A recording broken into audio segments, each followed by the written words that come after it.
និកជនតាមដានទស្សនានៅព្រឹត្តិការណ៍ព័ត៌មានជាតិពិស្ដាការផ្លាស់ប្ដូរជីវិតរបស់កុមារនិងយុវជនក្រីក្រនឹងផ្ដល់ឱកាសដល់អ្នកទាំងនោះឲ្យរួចផុតពីភាពក្រីក្រខ្វះលទ្ធភាពបន្តការសិក្សាមកពីបណ្ដាខេត្តនានានៅទូទាំងប្រទេសកម្ពុជា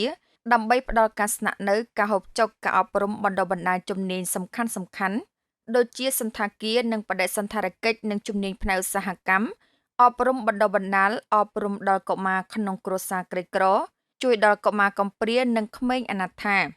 នេះជាប្រសាសន៍លើកឡើងរបស់លោកស្រីស៊ូសានប្រធានអង្គការប្រជិតខ្មែរ HOF នៅក្នុងកម្មវិធីជួបជុំមួយរវាងសិស្សចាស់និងសិស្សថ្មី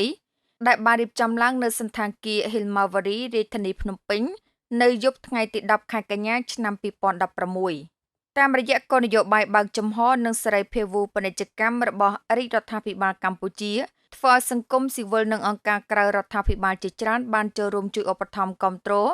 និងបណ្ដុះបណ្ដាលដល់ប្រជាពលរដ្ឋខ្មែរដែលទើបរួចផុតពីសង្គ្រាមក្នុងនោះអង្គការបានបង្កើតគម្រោងបណ្ដុះបណ្ដាលនិងផ្ដល់ការអប់រំដល់ប្រជាពលរដ្ឋខ្មែរដោយផ្ដោតសំខាន់លើយុវជនមកពីគ្រួសារក្រីក្របង្កើតនៅក្នុងប្រទេសកម្ពុជាអង្គការប្រជិតខ្មែរ HOF មានស្នាក់ការមជ្ឈមណ្ឌលចំនួន3កន្លែង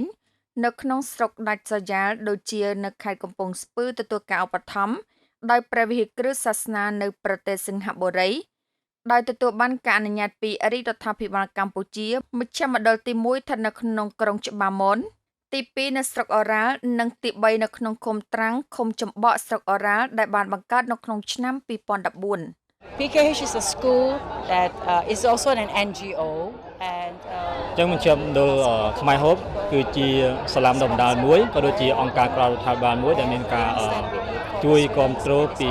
ប្រទេសសិង្ហបុរីដែលពួកគាត់ទទួលបានចំណេះដឹងជាភាសាអង់គ្លេសនិងបដិសណ្ឋារកិច្ចដោយឥតគិតថ្លៃបូករួមទាំងអាហារនិងការស្នាក់នៅក៏ដូចជានៅពេលបញ្ចប់ការសិក្សាសាលានឹងផ្ដល់ជាថវិកាមួយចំនួនដើម្បីសម្រួលដល់ការចុះកម្មសិក្សារបស់ពួកគាត់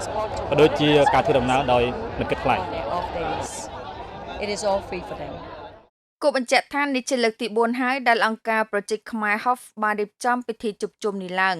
ចាប់តាំងពីការបង្កើតអង្គការក្នុងឆ្នាំ2005មករហូតដល់បច្ចុប្បន្នមានសិស្សសរុប711នាក់ហើយអ្នកទាំងអស់មានការងារធ្វើក្នុងសន្តាគារផ្សេងៗដែលជាឱកាសសម្រាប់ពួកគាត់ជួយខ្លួនឯងនិងជួយផ្គត់ផ្គង់ក្រុមគ្រួសារទូរទស្សនិកជនជាទីគោរពនិងជាទីមេត្រីការផ្សាយកម្មវិធីព័ត៌មានអាស៊ីអាគ្នេយ៍ចុងសប្តាហ៍របស់ស្ថានីយ៍ទូរទស្សន៍អាស៊ីអាគ្នេយ៍ក៏បានឈានមកដល់ទីបញ្ចប់សូមអរគុណសម្រាប់ការចំណាយពេលវេលាតាមដានទស្សនារបស់លោកអ្នកហើយសូមអរគុណទៅដល់ម្ចាស់បឋមនៃកម្មវិធីនៅពេលនេះនាងខ្ញុំអានសំណាងនាងខ្ញុំអានស្រីណែតនិងក្រុមការងារសូមអរគុណនិងសូមគោរពលា